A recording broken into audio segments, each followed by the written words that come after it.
Selamat Paskah semuanya. Tuhan berkati.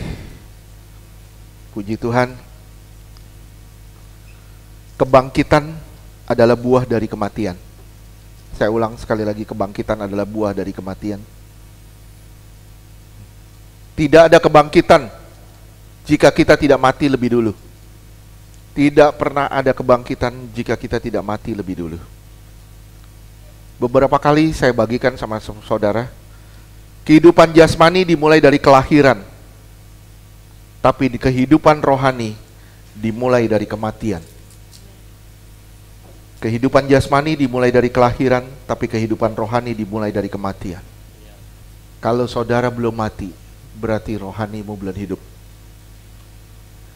Kelahiran jasmani berarti saudara mendapatkan kehidupan. Saya ulang, kelahiran jasmani berarti saudara mendapatkan kehidupan. Tapi kelahiran rohani berarti saudara kehilangan kehidupan. Saya ulang sekali lagi, kelahiran jasmani berarti saudara mendapatkan kehidupan. Tapi kelahiran rohani berarti saudara kehilangan kehidupan. Kehilangan kehidupan, kehilangan keinginan akan dosa. Ada dua jenis kebangkitan. Kebangkitan jasmani itu yang dialami Lazarus, tidak merubah bentuk fisik, tapi dia akan mati lagi. Dia akan mati lagi. Tapi kebangkitan yang kedua, kebangkitan yang berikutnya adalah kebangkitan setelah kematian Yesus. Ini kebangkitan dengan mengenakan tubuh kemuliaan. Dan ini tidak mati lagi. Nah, Tuhan rindu saudara dan saya sungguh-sungguh hidup dalam kebangkitan. Filipi 3 ayat 10. Filipi 3 ayat 10. Yang kukendaki ialah mengenal Dia dan kuasa kebangkitannya dan persekutuan dalam penderitaannya, di mana aku menjadi serupa dengan Dia dalam kematiannya. Simak baik-baik kata per kata. Yang kuinginkan adalah mengenal Dia. Bagaimana caranya saudara bisa mengenal Dia? Bagaimana caranya saudara bisa mengenal Dia? Saudara lihat di situ. Lewat persekutuan dengan penderitaan. Lewat persekutuan dengan penderitaan, saudara mulai mengenal Tuhan.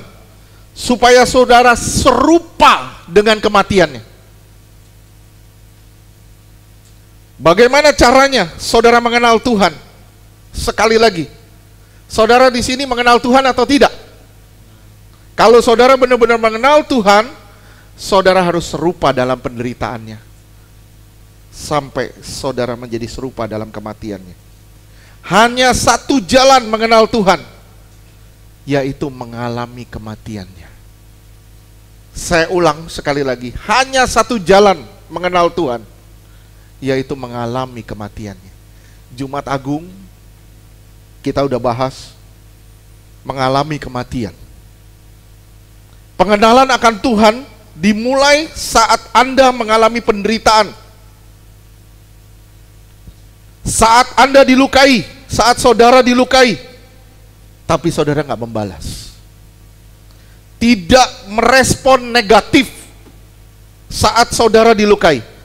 Saudara tidak membalas dan tidak merespon negatif. Di sini saudara sudah mati. Mati dari kepentingan diri sendiri. Di sini saudara alami penderitaan Yesus. Saya bilang sama saudara, ketika saudara mulai disakiti orang mulai berkata yang buruk tentang engkau, saudara boleh bilang sama Tuhan, terima kasih Tuhan, aku boleh mengalami sedikit penderitaanmu. Dan ketika saudara tidak membalas, bilang terima kasih Tuhan, aku boleh mengalami kematianmu.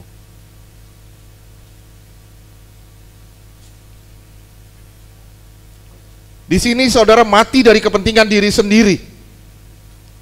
Saudara mengalami penderitaan Yesus saat saudara tidak lagi mempunyai keinginan atas dosa. Saudara sudah mati dari diri sendiri. Banyak orang menyerahkan diri lewat baptisan. Saya bilang sama saudara, baptisan itu bukan sekedar ritual eksternal. Saya ulang, baptisan itu bukan sekedar ritual eksternal tanpa pemahaman yang menjadikan orang-orang yang dibaptis basah tapi tidak memiliki kuasa. Basah tanpa kuasa. Baptis adalah penyerahan diri. Penyerahan diri. Penyerahan diri saudara. Untuk saudara berkomitmen sama Tuhan, saya mau mati. Saya mau mati bersama dengan Tuhan. Jika kita tidak pernah mati bersama dengan Tuhan, bagaimana caranya saudara bisa berkata hidup bersama dengan Tuhan? Kalau saudara tidak pernah mati bersama Tuhan, nggak mungkin saudara bisa bilang saya hidup bersama Tuhan. Nggak mungkin. Mustahil. Kalau saudara bilang saya hidup bersama Tuhan, engkau harus buktikan engkau sudah mati bersama Tuhan. Mati dari kepentingan, mati dari keinginan diri sendiri. Tuhan nggak pingin gereja diisi dengan orang-orang yang tidak mau mati bersama dengan Tuhan. Orang-orang yang mementingkan kepentingannya diri sendiri, kepentingannya sendiri. Tuhan nggak mau gereja dipenuhi dengan orang-orang kayak gini. Oh Pak, kok ngomongnya gitu? Tadi pagi barusan Tuhan ngomong begitu. Tuhan gak mau gereja dipenuhi dengan orang-orang yang mementingkan kepentingannya sendiri. Gak mau mati sama Tuhan. Baptisan itu artinya mati bersama Tuhan, dikubur. Ini bahaya. Ini bahaya. Jika saudara baptis tapi saudara gak ngerti apa arti baptisan, akhirnya saudara akan alami basah tanpa kuasa. Mati bagi dosa. Mati bagi dosa artinya mati bagi sistem dunia yang dikuasai oleh dosa. Saya ulang sekali lagi. Mati bagi dosa artinya mati bagi sistem dunia yang dikuasai oleh dosa. Roma 6 ayat 2. Roma 6 ayat 2. Sekali-kali tidak. Bukankah kita telah mati bagi dosa? Bagaimanakah kita masih dapat hidup di dalamnya? Kita sudah mati bagi dosa. Kenapa masih bisa hidup di dalamnya? Bukankah ini sesuatu yang aneh? 1 Yohanes 2 ayat 15. 1 Yohanes 2 ayat 15. Janganlah kamu mengasihi dunia dan apa yang ada di dalamnya. Mengasihi dunia dan apa yang ada di dalamnya. Terus? Jikalau orang mengasihi dunia, maka kasih akan Bapa tidak ada di dalam orang itu. Iya. Yang dimaksud di sini adalah memegang erat. Memegang erat milik kepunyaan. Artinya belum mati bagi dosa. Belum mati bagi kepentingan diri sendiri. Memegang erat. Menahan. Artinya saudara belum mati bagi dosa, belum mati bagi dirinya sendiri. Tuhan pun melepaskan semua miliknya. Saya ulang sekali lagi. Tuhan melepaskan semua miliknya. Dia berhak, tapi dia lepasin. Demi apa? Demi cinta kasihnya kepada kita. Filipi 2 ayat 6. Filipi 2 ayat 6. Yang walaupun dalam rupa Allah, tidak menganggap kesetaraan dengan Allah itu sebagai milik yang harus dipertahankan. Iya. Dia setara dengan Allah. Dia adalah Allah. Tapi dia melepaskan semuanya demi menyelamatkan saudara dan saya. Saudara simak baik-baik ya. Tuhan mau kita melepaskan apa yang di dunia supaya kita dapat memegang apa yang di surga. Tuhan mau kita melepaskan yang ada di dunia supaya kita bisa memegang apa yang ada di surga. Saudara nggak bisa megang dua-duanya, nggak bisa. Kamu harus memilih. Kalau engkau mempertahankan harga dirimu, engkau akan kehilangan cinta kasih Tuhan. Kalau engkau mempertahankan milikmu, engkau akan kehilangan Tuhan sebagai milik pusakamu. Engkau mempertahankan dosamu, engkau meremehkan kasih karunia Tuhan. Bahaya. Memegang milik kepunyaan berarti belum mati bagi dosa. Saya ulang sekali lagi. Memegang milik kepunyaan berarti belum mati bagi dosa. Oleh sebab itu, kematian dan kebangkitan Yesus adalah fakta sejarah yang bisa dibuktikan. Selain fakta sejarah, juga ada fakta rohani yang bisa dibuktikan secara rohani. Yesus sudah mati, itu bisa dibuktikan lewat hidup kita. Yesus sudah bangkit, itu juga bisa dibuktikan lewat hidup kita. Fakta sejarah yang bisa dibuktikan, juga fakta rohani yang bisa dibuktikan. Oleh siapa? Oleh saudara dan saya yang mengalaminya. Oleh kita yang benar-benar mengalaminya. Berapa kali saya bilang, Yesus tidak perlu bangkit untuk dapat predikat penebus. Betul gak? Ya, Yesus tidak perlu bangkit untuk dapat predikat penebus. Dia mati saja sudah jadi penebus. Tapi dia harus bangkit untuk dapat predikat juru selamat.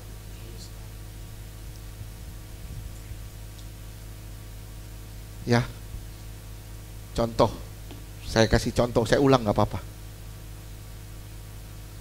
Ada kebakaran, Rizka tolong saya, Rizka mati. Dia gantiin saya. Rizka penebus saya. Dia tebus hidup saya. Betul gak? Betul ya? Dia tidak perlu bangkit untuk dapat predikat penebus. Tapi Yesus perlu bangkit untuk dapat predikat juru selamat.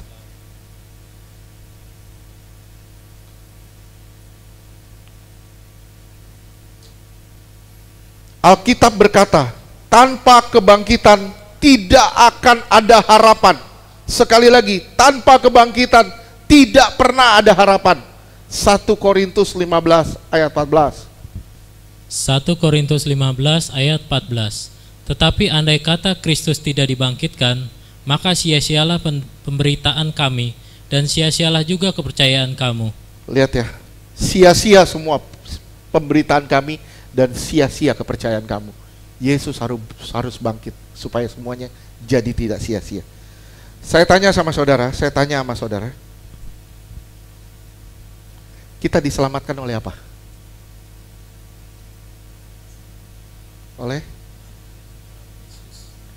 Oleh kematian atau kehidupan?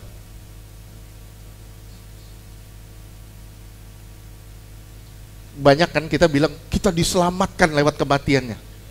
Betul gak? Sekarang kita lihat Roma 5 ayat 10. Kita bukan diselamatkan oleh kematiannya. Kematiannya membawa kita berdamai dengan Allah. Tapi kita diselamatkan oleh kehidupannya. Roma 5 ayat 10. Roma 5 ayat 10. Sebab jikalau kita ketika masih seteru diperdamaikan dengan Allah oleh kematian anaknya. Kita diperdamaikan oleh Allah lewat kematian anaknya. Lewat kematiannya kita berdamai. Terus? Lebih-lebih kita yang sekarang telah diperdamaikan pasti akan diselamatkan oleh hidupnya. Kita diselamatkan oleh hidupnya, oleh kebangkitannya. Saudara dan saya diselamatkan oleh kebangkitannya. Oleh kematiannya kita berdamai dengan Bapa. Tapi oleh hidupnya kita mendapatkan hidup kebangkitan. Kita diselamatkan bukan dengan kematiannya, tapi oleh hidup kebangkitannya. Kematian membuat saudara dan saya berdamai dengan Allah. Kematian Yesus menyingkirkan kesalahan akibat dosa. Kematian Yesus menyingkirkan kesalahan akibat dosa. Perdamaian berarti menyingkirkan unsur-unsur yang menimbulkan persitegangan kita dengan Allah karena dosa. Dan itu disingkirkan lewat kematiannya. Tapi begitu saudara diperdamaikan, saudara harus mengontak Allah, bersentuhan dengan Allah. Ketika saudara bersentuhan dengan Allah, saudara mengalami kehidupannya. Dan kehidupan dia mengalir dalam saudara, membuat saudara diselamatkan.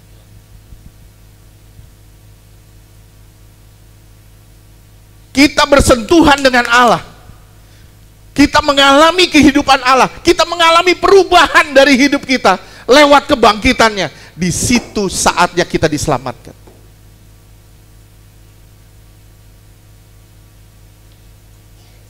Banyak orang mengajarkan ketika percaya, cukup percaya, selamat.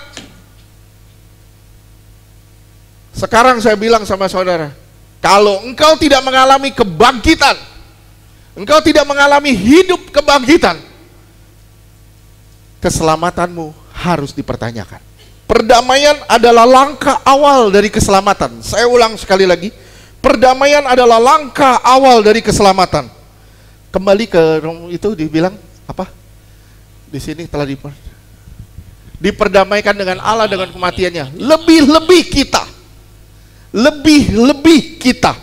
Ada kata lebih-lebih. Pakai kata much more atau melampaui.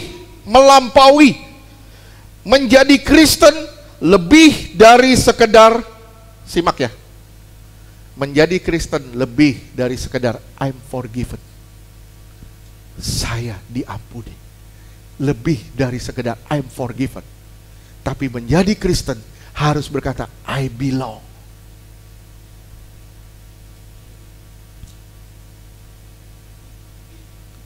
Saya ulang, menjadi Kristen lebih dari sekedar saya diampuni. Tapi menjadi Kristen kita harus bilang saya milik Tuhan.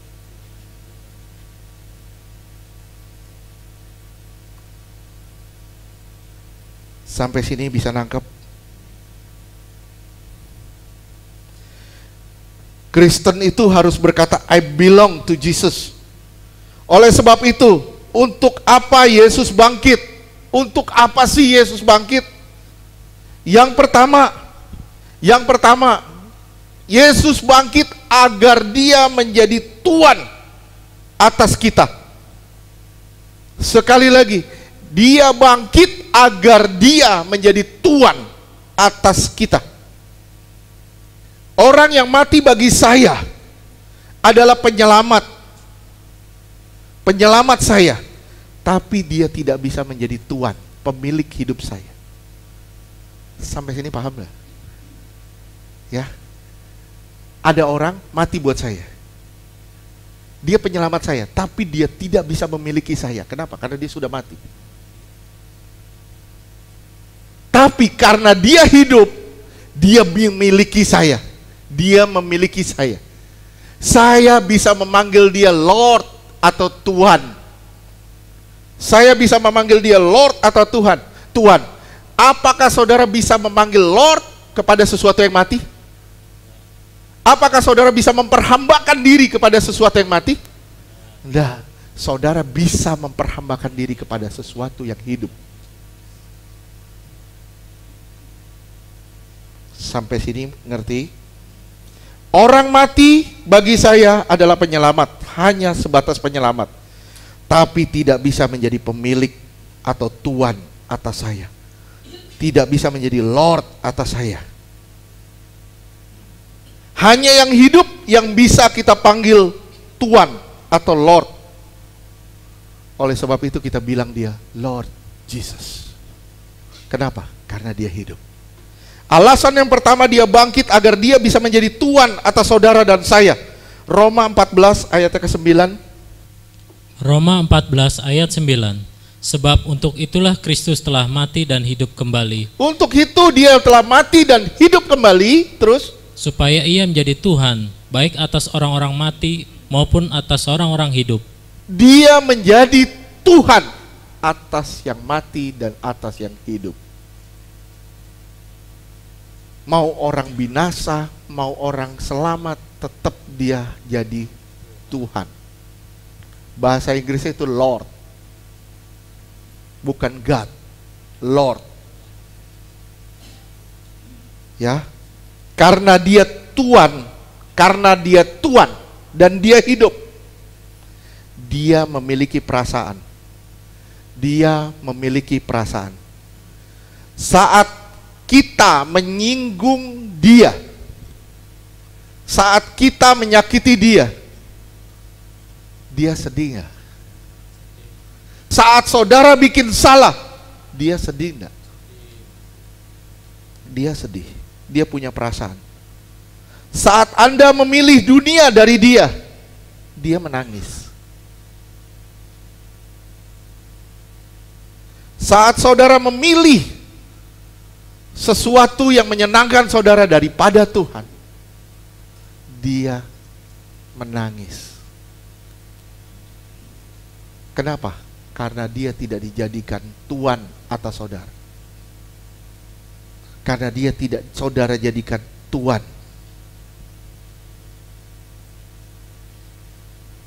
Dia adalah penguasa. Dia berdaulat atas kita. Dia hidup.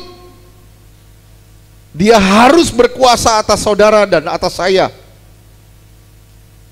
Dia hidup lewat kebangkitannya.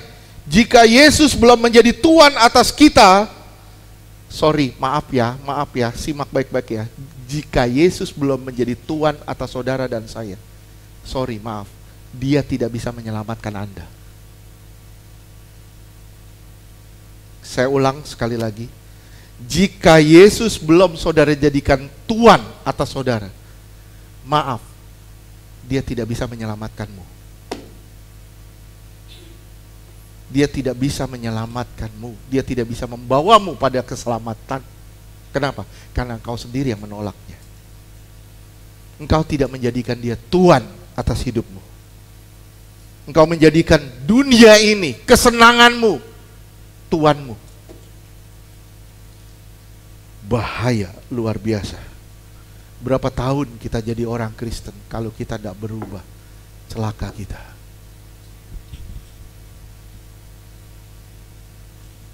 Orang percaya Yesus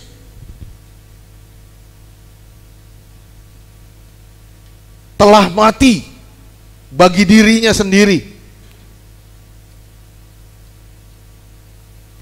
Orang itu harus menjadikan dia Tuhan, majikan atas hidupnya. Supaya apa? Supaya dia bisa mengendalikan orang ini. Supaya saudara bisa dikendalikan, dibawa kepada keselamatan yang sempurna. Kalau saudara tidak menjadikan dia Tuhan dan majikan saudara, bagaimana saudara bisa dibimbing sama dia? Dituntun sama dia.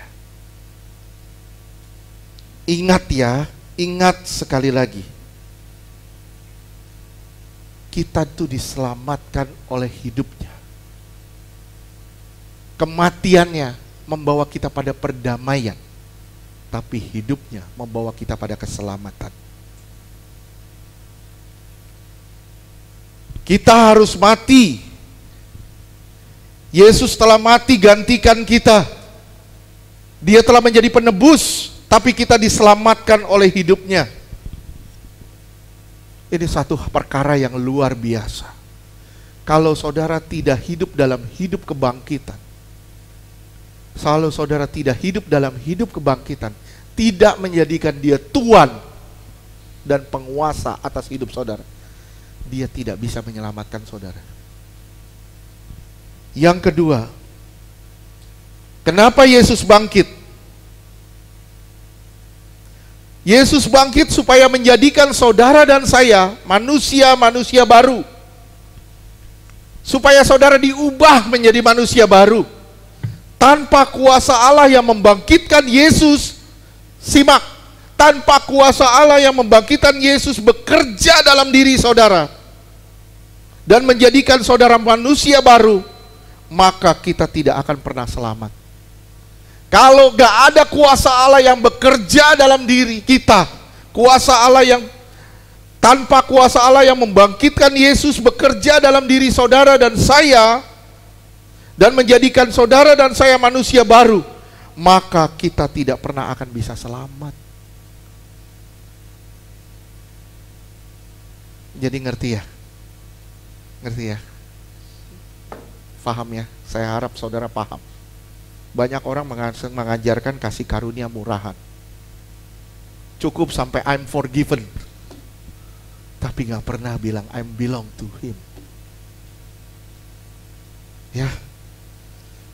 Kalau saudara gak jadi manusia baru, berarti saudara gak hidup dalam hidup kebangkitan, gitu aja. Kalau saudara gak menjadi manusia baru, saudara gak hidup dalam hidup kebangkitan. Kelakuan tetap sama, emosi tetap sama, ngomel tetap sama. Berubahnya hanya di komunitas gereja. Begitu masuk dalam komunitas, langsung holy tiba-tiba. Begitu keluar, holy cow. Kita harus berubah menjadi manusia baru. Biarkan Tuhan bekerja dalam hidup kita, menjadikan kita manusia yang baru. Simak ya, jadi Kristen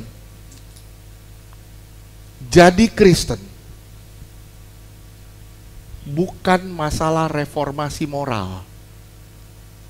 Dulu saya begini, sekarang saya begini, sekarang enggak. Yang dulu saya lakukan, sekarang enggak. Bukan reformasi moral. Tapi menjadi Kristen adalah transformasi total.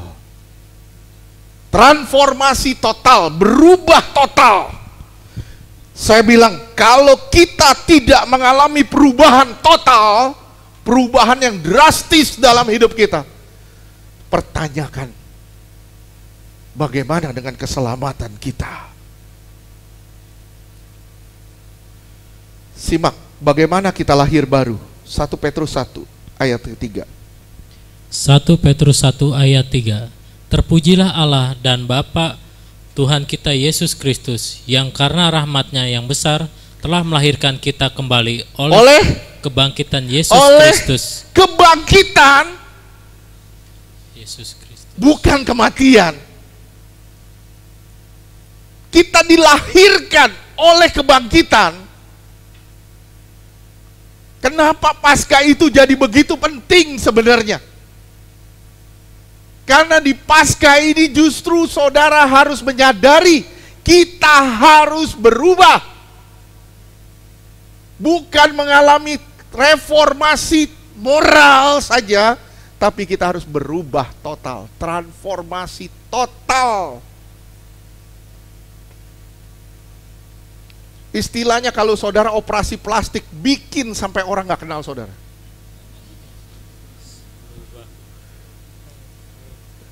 Permak semuanya. Nah itu tuh transformasi total. Berubah total. Ini keputusan yang diambil mulai dari baptisan. Sekali lagi saya bilang, you gak ngerti arti baptisan, you basah tanpa kuasa, itu aja. Kita dilahirkan kembali lewat kebangkitan. Hidup kebangkitan harus jadi hidup realitas dari hidup kita hari ini, atau kita tidak diselamatkan dalam masa yang akan datang. Hidup kebangkitan harus jadi hidup realitas dari hidup kita hari ini, atau kita tidak pernah akan diselamatkan di masa yang akan datang. Menjadi Kristen diubah. Simak ya, menjadi Kristen itu diubah, bukan diperbaiki. Menjadi Kristen itu diubah, bukan diperbaiki.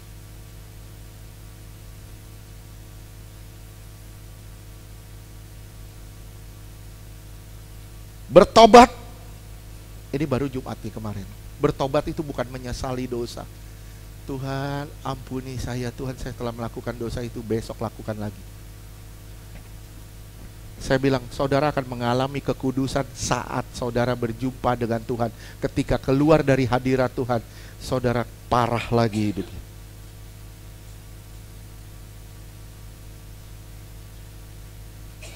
Tuhan mau kita tinggal terus.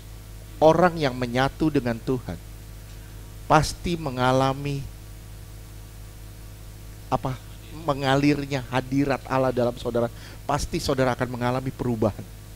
Kalau saudara berdoa, tidak berubah-berubah, saya bilang, kepada siapa kau berdoa? Bertobat bukan berarti menyesali dosa, tapi berubah pola pikir, berubah sikap hati, berubah semua lewat hidup Yesus di dalam kita. Oleh sebab itu, metanoia atau bertobat itu berbalik arah. Kenapa? Karena kita sadar kita salah.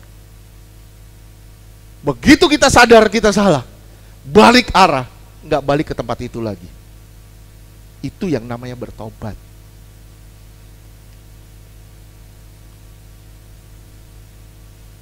Berarti, saya bilang ya, simak ya, berarti seorang pendendam, pemarah, baru bisa disebut orang Kristen atau pengikut Yesus saat hidup Yesus yang tidak dendam dan hidup Yesus yang sabar hidup di dalam dia.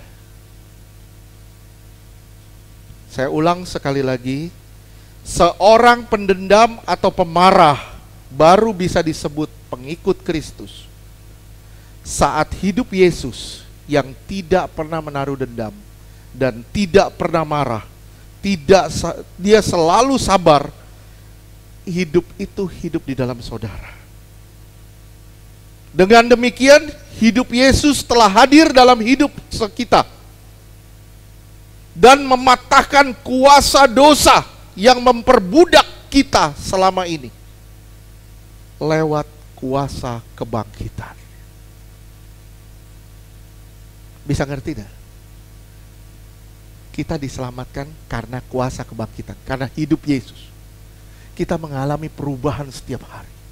Kenapa? Karena dia hidup di dalam saudara kan. Kalau dia hidup di dalam saudara, kita berubah setiap hari. Sampai suatu hari kita jadi seperti dia. Begitu kita berhadapan dengan Tuhan, Tuhan bilang, kamu mirip sama aku, serupa dengan gambaran anaknya. Kalau kita gak mirip, mirip sama siapa kita?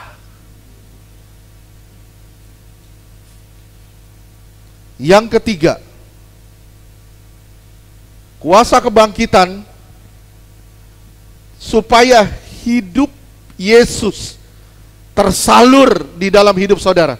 Sekali lagi yang ketiga, agar hidup Yesus tersalur dalam hidup saudara. Yesus bangkit, Yesus tidak mati. Dia menyalurkan hidupnya kepada hidup kita. Dia menyalurkan hidupnya kepada hidup kita. Saya contoh ini nih. Saudara ada HP? Pinjam HP. Nih, ya, ini HP. Ini nyala nih HP-nya. HP-nya nyala, ya. Istilahnya gini, kalau saudara, aduh kaget. Saudara tancap cas, tancap ke listrik, itu mengalir terus. Betul? Nah, kalau saudara cabut, saudara diemin gini, lama-lama habis gak? Berapa hari bisa habis? Saya nggak tahu. Ada yang 1 hari habis, baterainya udah drop. Nah, begitu pun orang Kristen hari ini. Berapa banyak orang Kristen yang hidupnya begitu lemah.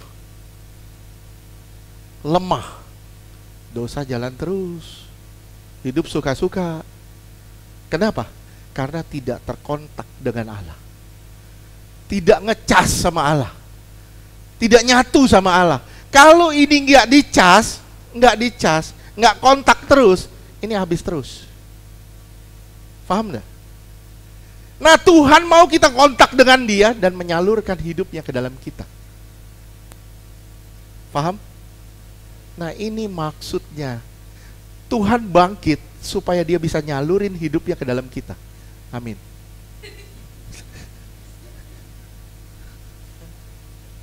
Sekarang banyak orang Kristen tidak terkoneksi. Sehingga hidup rohaninya lemah. Maaf, suatu hari pasti padam kok.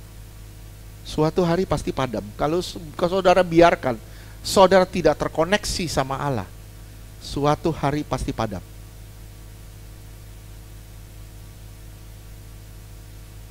Tambah hari tambah lemah. Berapa banyak dari kita, begitu masalah datang, air mata dulu yang keluar. Sakit sedikit, ngeluh. Ya saya bilang hari Jumat kemarin, saudara sakit, bilang sama Tuhan, Tuhan terima kasih. Saya merasakan sedikit dari apa yang Tuhan rasakan di kayu salib.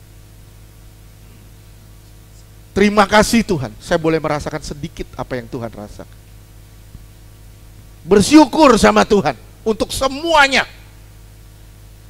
Kenapa? Karena Dia sudah terlalu baik buat kita. Amin. Kalau saudara tidak terkoneksi dengan Allah, rohanimu lemah, lama-lama rohanimu mati. Yohanes 15 ayat 5. Yohanes 15 ayat 5. Akulah pokok anggur dan kamulah ranting-rantingnya. Barang siapa tinggal di dalam aku dan aku di dalam dia, ia berbuah banyak. Sebab di luar aku kamu tidak dapat berbuat apa-apa. Di luar aku, kamu gak bisa hidup. Kamu gak bisa buat apa-apa. Saya tanya sama saudara, kenapa banyak orang tidak mau jadi Kristen? Kenapa banyak orang menolak Yesus? Kenapa? Karena kehidupan kita yang tidak menampilkan kehidupan Yesus. Orang Kristen hari ini egois.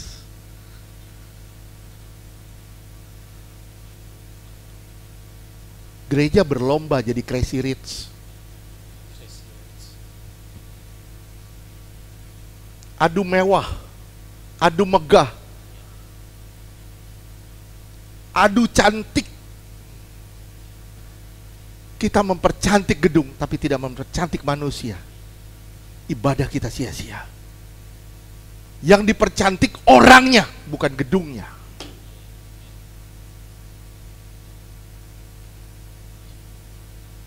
Sampai sini paham nggak?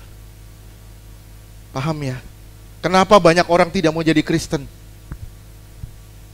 Jawabannya, karena banyak orang Kristen hari ini yang sebenarnya adalah perwakilan Kristus. Perwakilan Kristus, tapi tidak menjadi teladan. Tidak menampilkan hidup Yesus. Hidupnya itu sangat individualistis. Sangat individualistis. Bahkan saya bilang sangat konsumeris. Orang di luar butuh kasih Tuhan. Kita di dalam yang merasa sudah mengalami kasih, kita tidak mau memancarkan keluar. Jahat luar biasa kita. Saya ulang sekali lagi, jahat kita. Ngomong kita orang baik, jahat luar biasa. Betul gak? 2 Korintus 3 ayatnya ketiga, ayat kedua dan ketiga. 2 Korintus 3 ayat 2. Kamu adalah surat pujian kami yang tertulis dalam hati kami dan yang dikenal dan yang dapat dibaca oleh semua orang. Semua orang bisa nilai saudara, semua orang bisa baca saudara. Apakah orang membaca saudara suatu kisah yang indah, ataukah orang membaca saudara sebagai suatu kisah yang menakutkan atau menyeramkan? Saya bilang sama saudara gini, you buku percintaan atau you buku horor gitu. Kalau buku horor, begitu kita datang, semua orang kabur. Nggak ada yang mau deketin kita. Itu buku horor. Kita ini buku roman, buku percintaan antara kita dengan Tuhan.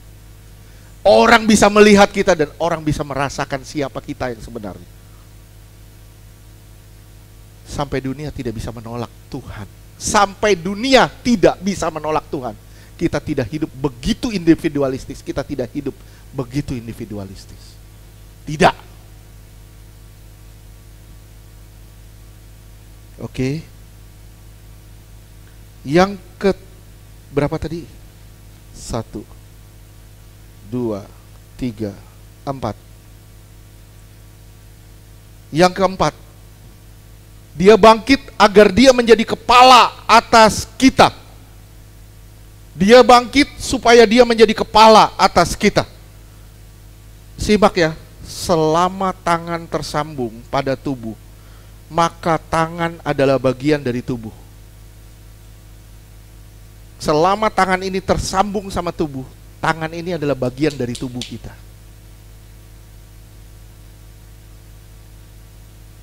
Tangan akan menyerap kehidupan dari tubuh yang hidup. Sekali lagi, tangan akan menyerap kehidupan dari tubuh yang hidup. Kalau tubuhnya nggak hidup, tangan pun nggak hidup. Karena tubuhnya hidup, Yesus hidup, tangan harus hidup. Kalau tubuhnya hidup, tangan nggak hidup, ini artinya ada masalah antara hubungan kita dengan Allah. Tangan bisa merasakan apa yang tubuh rasakan. Jika Anda tidak bisa merasakan perasaan Yesus, simak ya, jika saudara dan saya tidak bisa merasakan perasaan Yesus, berarti saudara belum hidup dalam hidup kebangkitan. Kita harus merasakan apa yang Yesus rasakan. Di situ baru ketahuan kita hidup dalam hidup kebangkitan.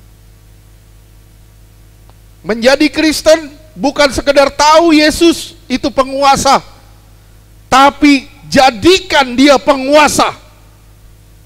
Bukan hanya tahu dia penguasa, tapi jadikan dia penguasa. Jadikan dia kepala atas hidup kita. Kita harus terkoneksi dengan dia, supaya kita bisa merasakan perasaannya. Tidak sekedar tahu menjadi manusia baru. Kita tahu menjadi manusia baru, kita tahu banget. Kita baca Alkitab, kita tahu manusia baru seperti apa. Tapi gak ngalamin yang namanya manusia baru. Itu bahaya.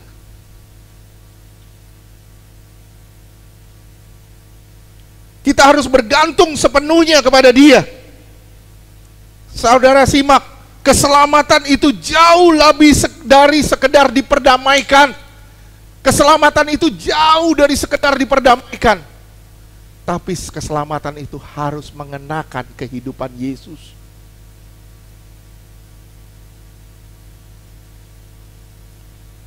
Hidup ini harus serupa dengan kematiannya, agar hidupnya dapat tersalur di dalam saudara dan saya. Anda, saudara dan saya harus mati kehendak, mati dari keinginan, baru hidupnya bisa tersalur dalam hidup saudara. Galatia 2 ayat 19 sampai 20. Galatia 2 ayat 19. Sebab aku telah mati oleh hukum Taurat untuk hukum Taurat, supaya aku hidup untuk Allah. Aku telah disalibkan dengan Kristus. Aku telah disalibkan dengan Kristus, artinya aku tidak punya kehendak lagi. Orang yang punya kehendak, tangannya masih bebas. Orang yang punya kehendak, kakinya masih bebas. Gue mau pergi kemana, terserah. Gue mau bikin apa, terserah. Tapi orang yang telah tersalib, tidak punya kehendak. Dia sudah terpantek bersama Kristus. Saudara nggak punya kehendak apa-apa lagi selain Tuhan. Saudara nggak punya kehendak apa-apa lagi selain Tuhan. Ayat 20. Galatia 2 ayat 20. Namun aku hidup, tetapi bukan lagi aku sendiri yang hidup, melainkan Kristus yang hidup di dalam aku. Dan hidupku yang kuhidupi sekarang di dalam daging adalah hidup oleh iman dalam Anak Allah yang telah mengasihi aku dan menyerahkan dirinya untuk aku. Iya, lihat ya. Bukan aku lagi yang hidup, tapi ada pihak lain yang hidup di dalam aku. Harus disadari itu. Saudara bukan hidup sendiri loh. Ada Allah yang hidup di dalam saudara. Jadikan dia kepala. Jadikan dia raja di dalam hidup. Kalau saudara nggak jadikan dia itu, saudara nggak bakal bisa diselamatkan oleh dia. Amin. Ya, jika hidupnya tersalur dalam hidupmu, bukankah hidupmu jadi hidup yang berkuasa? Berkuasa atas masalah, berkuasa atas dosa, berkuasa atas sakit penyakit, tidak diperbudak oleh masalah, tidak diperbudak oleh sakit penyakit, tidak diperbudak oleh dosa. Orang Kristen yang alami transformasi total adalah orang yang telah mati pada manusia lama dan hidup Kristus terus mengalir dalam dirinya. Inilah orang Kristen yang mengalami transformasi total.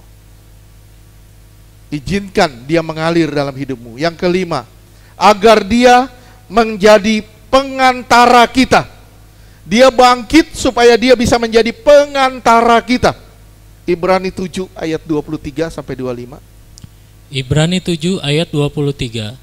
Dan dalam jumlah yang besar mereka telah menjadi imam, karena mereka dicegah oleh maut untuk tetap menjabat imam.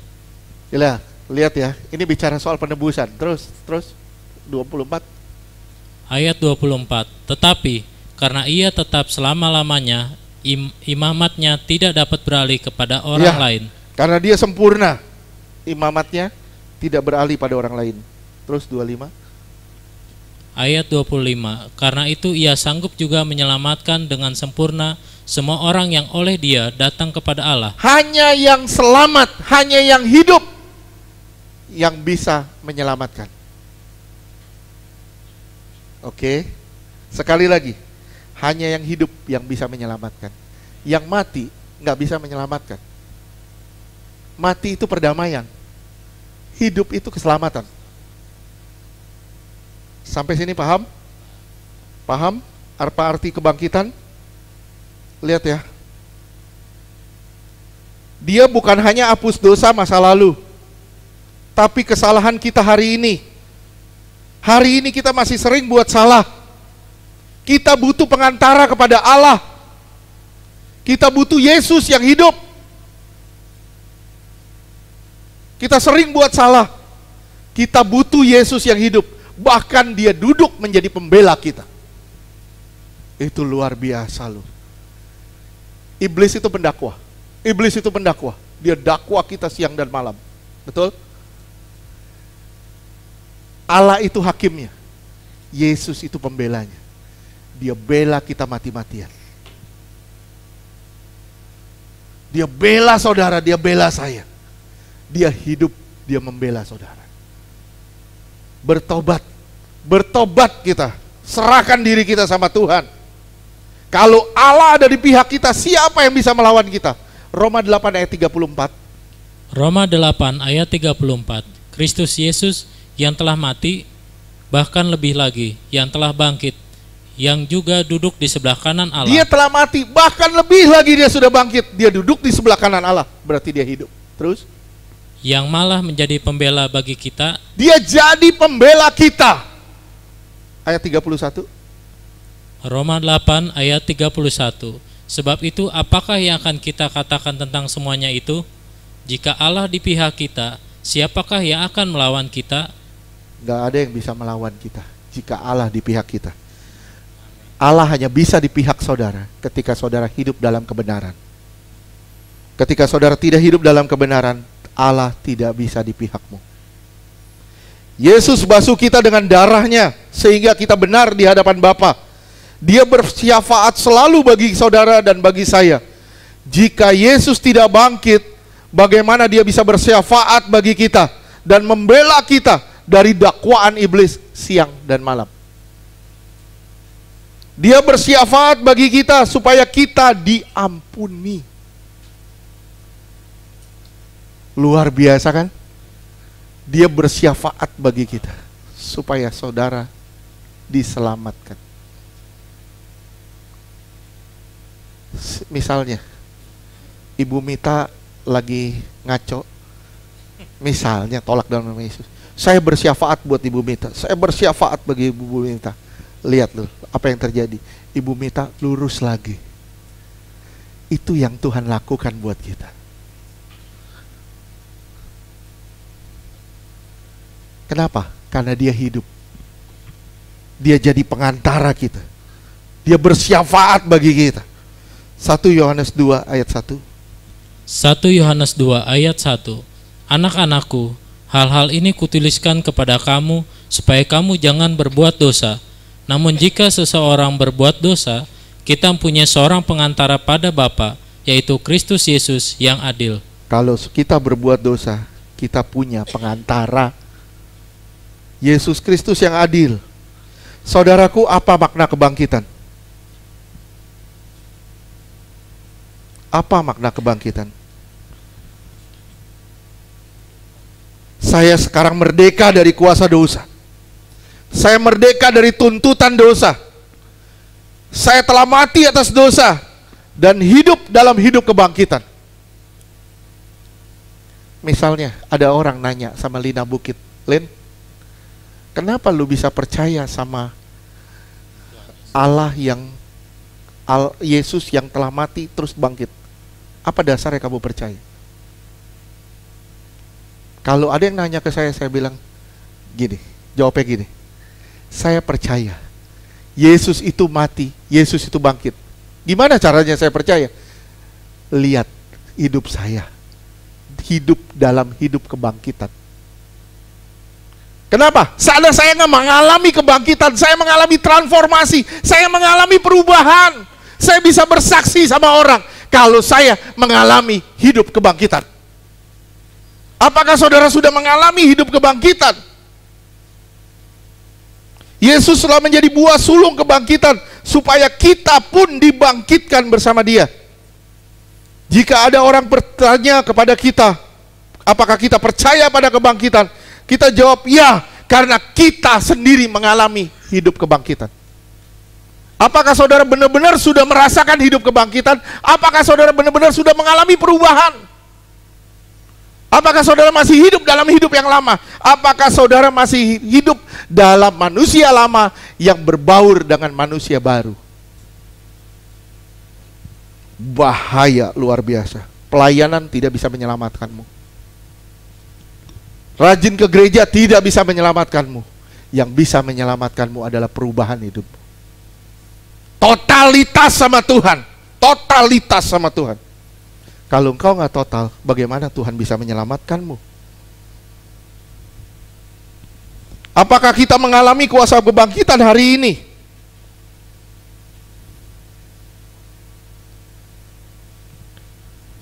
Nggak sulit jalani.